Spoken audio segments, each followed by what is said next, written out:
All right, man, some good and some bad drama in New York. We're going to start with the good. The New York Jets get their first dub. Congrats, man. Woo-hoo! They still suck, but it's got a long season ahead. But, I mean, I want to give a little bit of credit to Justin Fields, man. He had a little vulnerability at the beginning on the podium, sharing his pressure moments. I think that's, unique in a starting quarterback, a leader of man. He shared some key points about faith. I think that's good for the fans. I think so too. Yeah, we human, bro. We're gonna make mistakes, and this is the way we bounce back from them. Like, we all gonna find a way to come back after a loss or not playing or having a bad game and shit like that. But I think it was good that he did that. I think it was good for the fans, for players, because it's players like myself. I ain't finna do that to the media. I'm not coming out like that. I'm not telling you that. Why not? Why is it that barrier that we can't do that? Is it because the fans and people hold us to this type of person that we are a gladiator? We are a god?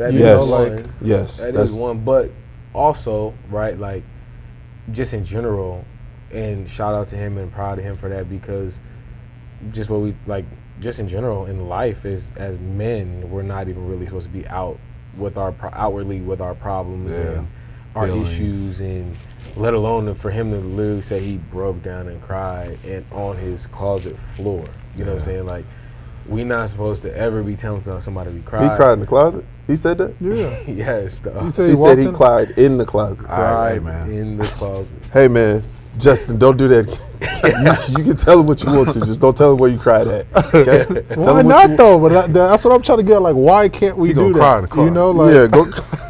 You seen the movie. So I will say this: it's understanding. I don't know. I struggle with it. I told you guys a story in terms of, like, me and my DC, how he felt about me laying on the floor, talk to my kid. Right, the perception of what people view you as, that's a tough thing, because we're living in a world where I should be able to, whatever I am, however I feel, I should be able to feel that way and express that and be that. But we know that the world will tear you down for it. Yeah, you can't take them pads off. So, you know what I'm saying? Like, and that's one of the things, like, in that, I'm glad that he talked about mental health. I'm glad that he talked about, he gave his vulnerability. I'm glad he talked about the things that he's been struggling with over the last couple of weeks. He talked about faith. He talked about a lot. Everything, bro. Right, and he just was at the podium. Just know we live in a cruel world, and that world is going to scrutinize him. And, the reason why you say why not, it's for each and every person, however you feel. If you're okay with that, putting that out there all on the line and sitting there and being able to, because people gonna turn it into, whether it's a meme, people gonna turn it into trying to go on Twitter, talk, like, just understand you did that, you embrace it, and just live with it. And that's what I think he's doing. Because he did express too, like, he's not even on social media. Because during that time when he was on the podium, he shared he was crying, he was talking to his sister, his mom, and they sent certain things on Instagram. And he literally stated, I'm not on Instagram, so I didn't even get that. Yeah. And I don't know if you guys remember, he got baptized week 1 before the season even started. So I didn't know that. He's going through his walk of, faith and getting closer to God. Skip so, ain't like, say nothing about that? No, of course it's about Travis Hunter, but he won't say it about Justin Fields. But you feel me? Yeah, I mean, you're talking about a man that's deep in faith at this moment, and, like, I think you guys all know, like I do, like, when you're deep in faith, like, you can care less about the judgment of the world, because only one man, which is Jesus Christ, our personal Savior, can be the only one that judges us when that day calls. So I think he's moving at a different rate, a different pace as a leader of men, because I think, like we talked about, it may not be a bad thing for a quarterback, a black man, to be able to go out there and express his feelings. I understand, to Bené's point, that the world's going to say it in so many different ways, but shoot, it's a lot of quarterbacks that's going through this pressure. Running backs, receiver that's going through a lot of this pressure throughout the league. And if you can't talk about it, whether it's with your friends or talk about it, openly to the public that's so-called your fans or so-called the team's fans, then why not? That's where I'm getting at. Like, why can't we do it? I get we're gladiators, but again, we're still human. Go ahead. I was gonna say I like it because I feel like it's a story that you don't hear often in True. the league. That's so real. And no matter what position you play. No matter what position, like Everybody literally pretty much. just him crying, and like when you hear the word crying, you thinking just sadness, but it ain't just like sadness. It's like he's a competitor, been a top one for a long time, probably since he was yay high. Okay, he gets to the league, all the way to the league. He's this big figure, this top quarterback, this guy with all these abilities. Then you get to the league now. For the fans probably don't know, but from our perspective, he's wanted to get to this point his whole career. He's literally gotten all the way there. Then you get there. And it's not what you envisioned of it. It's not what you envision. You start having trouble. You're not winning the games you thought you would win. You're not making the highlights you thought you'd have. You're not having the benched success. every now and then. You're getting benched every now and then. Now you start questioning self. After 20 years of balling, now you get to a point where you're actually questioning your ability when your ability is probably at its highest. Yeah. It's a mind. It's a mind It's fuck. it's a mind fuck. It kind of messes you up, and I think that's what he was really speaking to is just to get that win, he probably low key forgot the feeling of winning, and people good job, because for him, I think he kind of went through. He got drafted and they gave him the quote-unquote chance in Chicago, and then after that, it's kind of been he ain't lived up to this. He's not really this. Maybe he's not that good. Maybe this, maybe that. Chicago let him down, bro. Get bounced It's around. that wasn't his fault. They didn't they didn't surround him with nobody. No. I mean, You know what he I'm hasn't had saying? the chance really in the league. In the league. He Look at went the to- teams he's He played went to for. Pittsburgh. He started off hot. They benched him for us. Which again, that's I not don't count Pittsburgh as a chance. me either. As much as I liked the signing, I actually did not like watching him in that situation. And now you put him on the Jets, where he's supposed to uplift this entire organization when they've had this curse over him for a decade plus. Pittsburgh Can't didn't do that to him. do him the worst, but I can't say they helped his mental. I mean, maybe for what it was at the time, cool space, but I honestly think just the whole little tandem and moving them, and he never really could do anything to exceed Russ over there. It kind of messed him up, a little bit. You know mentally. what he got to see though? He got to live the life of those lower income players. That's what I Those literally was journeymen. just thinking that. You know what I'm saying? He got to live our lifestyle. He got to see that bounce around it's not for the make weak. you want to quit. So, you know what's Yeah. crazy? That's real. Two things that are super crazy. So him saying that's 100. My first instinct was he's now experiencing what probably 85% of the league actually really goes through. What the league is actually What What it's built on. Everyone, what everyone really knows as a fan. Everyone knows the Aaron Rodgers, the Tom Brady. They know you get Greg Olsen or Cam Newton when Cam Newton was popping, or the praise that Jackson Dart's getting right now, or the praise they know the Joe Burrow, they know that. They don't know, or Odell, his flashiness early, but they do not know the story. Even when you find the journeyman like Adam Thielen or Cooper Kupp, and then they got instant success when they got it, you don't know what that kid, Jared Verse, we just talked about that, you don't know what that kid or that guy experienced all the way through. And it makes me think about something that I remember when I was in Carolina. Two people, I remember about to lose my shit, and I think it was even on YouTube. I was there's a video of me I was at practice about to lose my shit. People was holding me back. Greg Olsen and Cam Newton both had something to say to me those 2 days, and I was y'all don't even understand the situation. Yeah. Cam, you was drafted here. I watched you my rookie year be a terrible leader as far as being our quarterback in terms of just talking to people and what he did. And I also give him the same praise. He was a terrible leader when he got there because he didn't really talk to people in the morning. He really just kind of he didn't really vibe or mess with nobody. Yeah. He did what he wanted to do on his own accord. But I watched him my second year in that offseason transition to a whole new person. I don't know exactly what took place, but he had a transformation that made him more personable, more bubbly. Like he became a leader, Yeah. right? But Slapping the hell out of mascots. you My bad. you deal This is crazy. but even then he didn't really know what that was like being a journeyman. No. And Greg Olsen, who was loved with the Bears, and then he was brought over to Carolina and was loved because that was the staff. Some of those, they were there with him. Yeah. So Greg Olsen, I don't know if he ever really learned what that was to be a journeyman, but those two both said something. I remember the final straw was when Greg Olsen said some shit to me like, bro, I'll never let nobody come in and take my spot like that. And I was like, Nigga, bro, your what spot- spot? your Shut spot up. solidified. Like, I ain't Secured. even- like, I Yeah. didn't even have a They spot never to gave begin your with. spot away, but You know what I'm saying? Like, and I was like losing it. I forgot exactly what Cam said to me before that, but I remember there was an interview, or I think he did his own podcast, and somehow it came up on my feed, and it was Cam working out after he was done. I think this is after the Patriots. And he was just working out all the time. And he was like, man, they denied me. Now I'm in journey. I'm going through this. And then he was just like, he had that same, like, I'm him attitude. And then he had a moment of, like, checking himself on, like, the opportunities aren't even fair. And I'm like, It's not, bro. welcome to my world. You you know, Bruh. that's literally how I felt Bruh. watching him say it.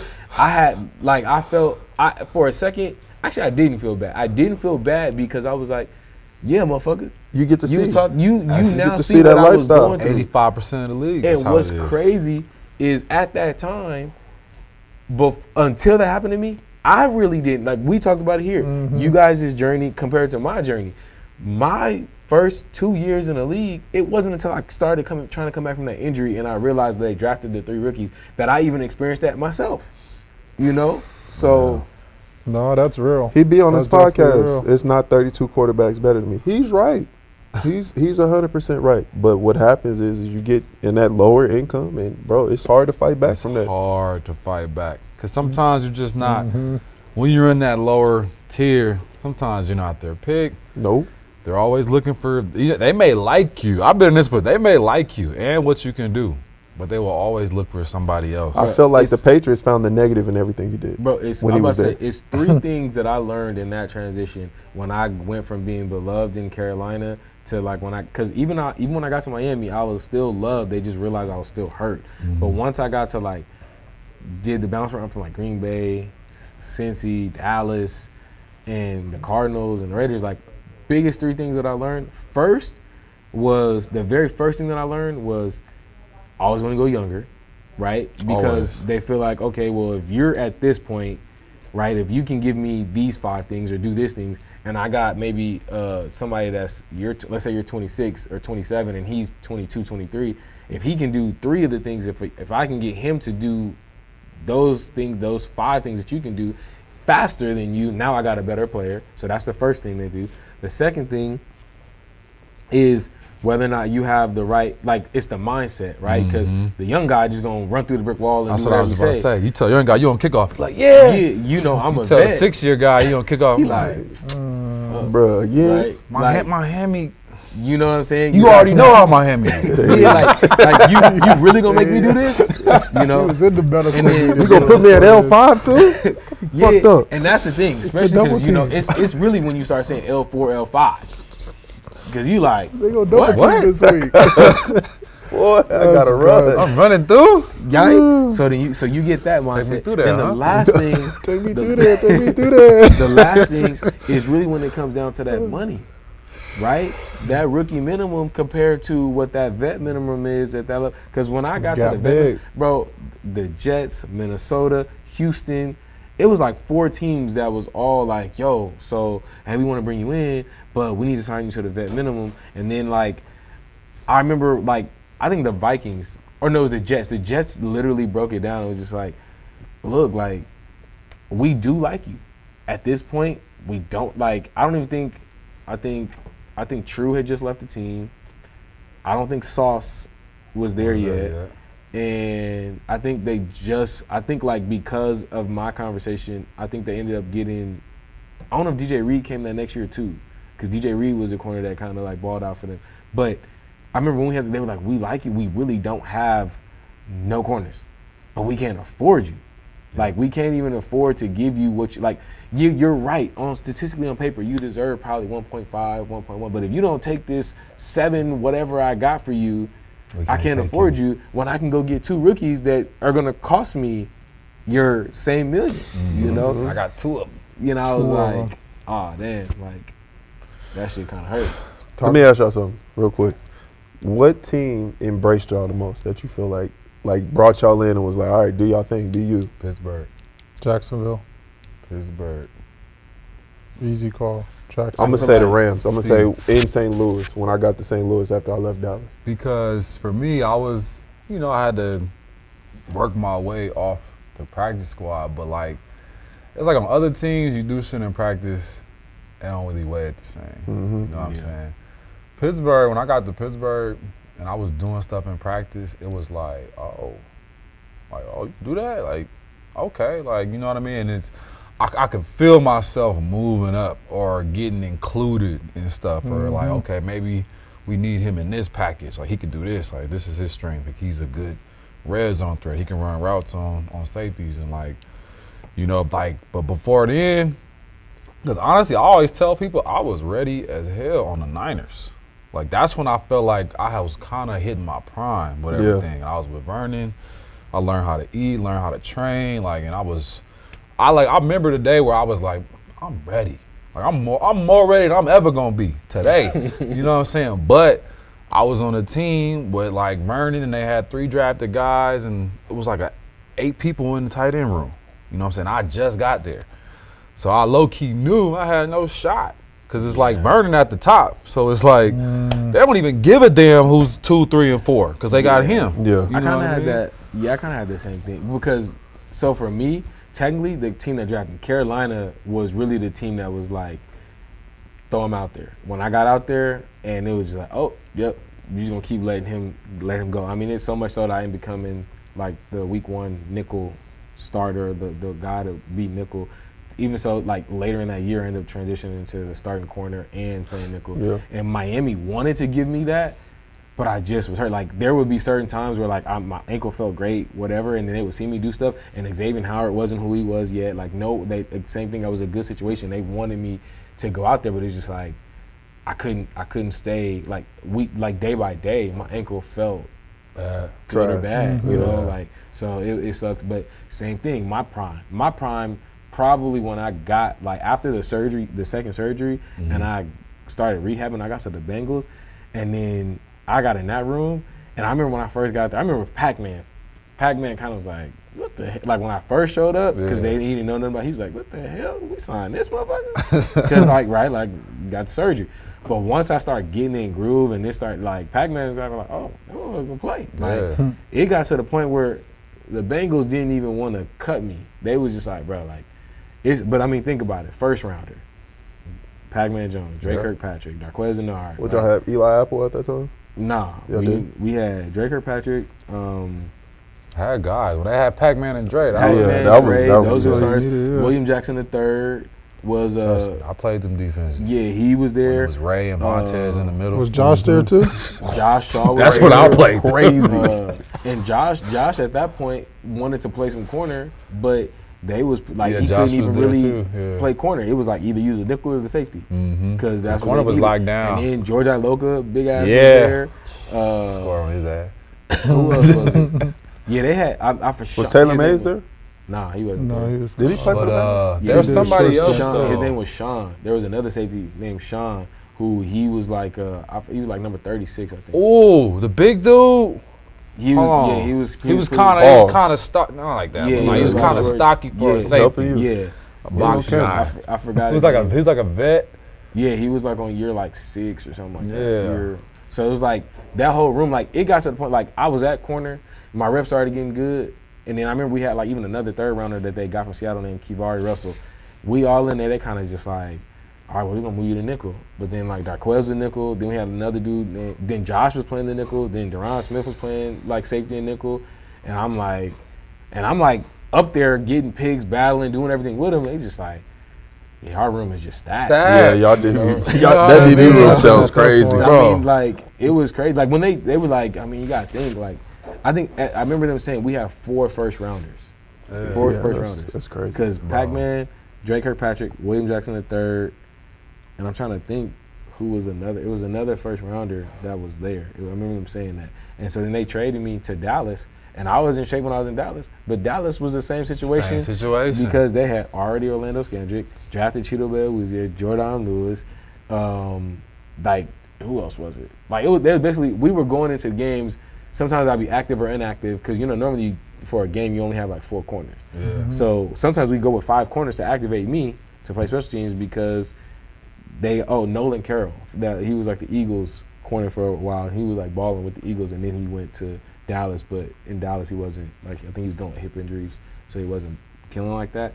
But yeah, like it was crazy. I guarantee you, just like me, none of y'all have probably ever had where you got cut or X meeting and it was like, yeah, get this motherfucker out of here. Like for me, every time I've been cut, like when the Niners cut, I walked in there, they were like laughing.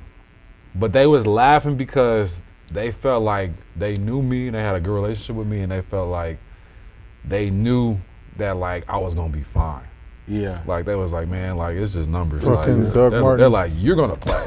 Like it may not be here, it may not be today. They was like, but you gonna go on and play like 7-8 years in this league. You know what I'm saying? But at that time, It I'm don't feel like pissed. that. Yeah. It don't feel like it don't that. feel like that. I'm You getting laughing, cut. so what the fuck you cutting me? Yeah, you it's know that what type I'm saying? shit. That's how it was in Jacksonville, bro. I think I wouldn't say it was my fault, but I can see why it was my fault. That's where a place where I kind of took it for granted a little bit because I think that was the one spot, and Gus Bradley personally, like I do, that was the one place where if you balled, you got elevated quickly. And I didn't know that's how the league was coming from college. Everybody said like where you get drafted is where you're gonna be slotted. Yeah. And I remember coming in, it was like, all right, you're gonna be on special teams. Don't even look at the defense playbook. And I'm like, wait, what?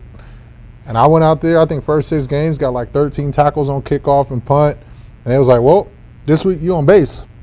You're going to be the base will linebacker. I'm like, what the fuck? And goal line. I'm like, y'all got Telvin Smith, Paul Puslusny, like, are y'all sure I can play this? Like, hey, bro, you get promoted on whatever you produce. Yeah. And I'll never forget it, dog. I started balling. I started doing my thing. And Gus ends up getting fired because obviously we weren't producing wins. And I'll never forget that special team coach was like, well, now you got to come back and play special teams. Start all over. And they start bringing in linebackers to come in my spot. I ended up beating out every single linebacker, but he was like, you can play defense. You can play some hell of a defense, but you suck at kickoff. You suck at punt. You suck at punt return. I'm just like, damn. So does that mean I'm going to lose my job? He was like, hell yeah. It's your last practice. I was like, oh, shit. Special teams be real. And I'm looking at Be real. You don't even know how hard you got to ball on can't- teams. Sometimes you can't even afford to make them plays. You just got to be in the right position, The right right time. spots, You're not bro. gonna make the plays all the time. I kid you not, I know for a fact the whole reason I even got an opportunity to even become a starter again with the Cardinals was because of special teams. Yeah, you Like, meant that. You when closed your eyes when you said it. Man. Oh, I was Yeah, you like, meant it. like it was okay. When I was in Carolina, I didn't play no special teams. Like I just got lucky to where That's crazy. I ended up having a start That's at nickel, and insane. then I That's was a corner. insane. So I didn't even do unless we was on like defensive safe for punt return. Yeah. That was the only time I was like a hold up dude. I didn't run down on kickoff. I wasn't even a one, just the one to like be a safety. I wasn't that. And I remember I had one rep of that in preseason. So when I got to the Bengals, like when they picked me up, like in Miami, I just ended up not playing injury. When I got to the Bengals, the special teams coach tried to put me on blast. He tried his hardest to be like, so you mean to tell me you ain't played no special teams? You know I can go look up the film. look it up. All right, go look it up. Yeah, I'm I've lived to make a coach look in dumb. front of the team, he pulled it up, and it said one play, 2014, a preseason game Yeah. against the Steelers. It's me running down on kickoff at the safety. That's it. Gotcha. Preseason, and he kind of had to like, oh, Thought I was lying. all right. I like, okay, all right, well, and cool. He like most coaches, right? They won't apologize. They won't do. He had an apology. He said, well, I'm gonna teach you how to do it. He taught me how to be like a gunner. Taught me how to be in the isolated hold up spots when I'm on punt return. He was like, you got like for me, because you're not about to be like you're not a starting corner, and we put our starting corners or safeties as the 1 and the safeties. So you got to be a 2 or a 3, and you got to fly down on kickoff. He's on kickoff return. You're gonna have to be on the front line. I'm like, and I remember just kind of in the meeting like, welcome. Like it was one of them things where I said okay because I wanted the job, but I'm like, irritating. Like be like that. And I just had to embrace it because one thing that, especially that DB room there, right? It was a lot of them. They did work. So I had to like if I was gonna make that team or make any case, it was just like you said, just special teams. So I put the work in, but that helped me. Literally, when they traded me to Dallas, I literally probably didn't get cut because he was able to put me one-on-one with Matthew Slater on punt return, and I was able to at least keep him off the return. And he wanted to play special teams. Right? He didn't want to play defense. That's crazy. He was a dog. Hey man, I be telling special kids teams now because demon. you be coaching. I got 13-year-olds. We do special teams. They all think it's a BS. I be like, look at here, man.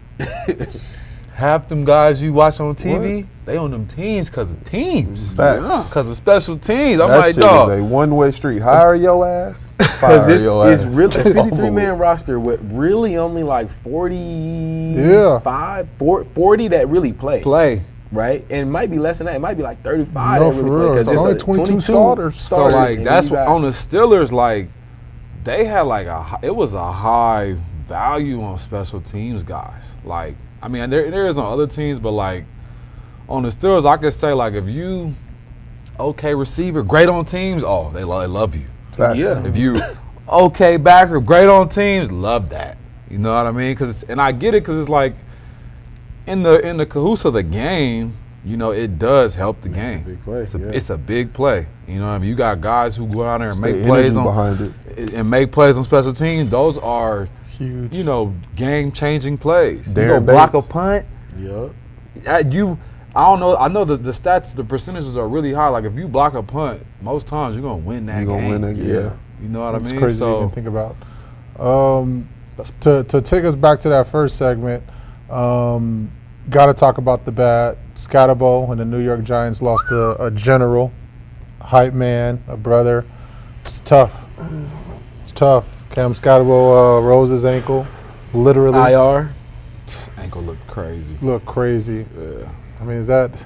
It looked like. Do they got an nub. injury curse on the team or something, man? Like Malik down, Yeah, Scatterbo both their down. Like guys. it's tough. You better keep Jackson.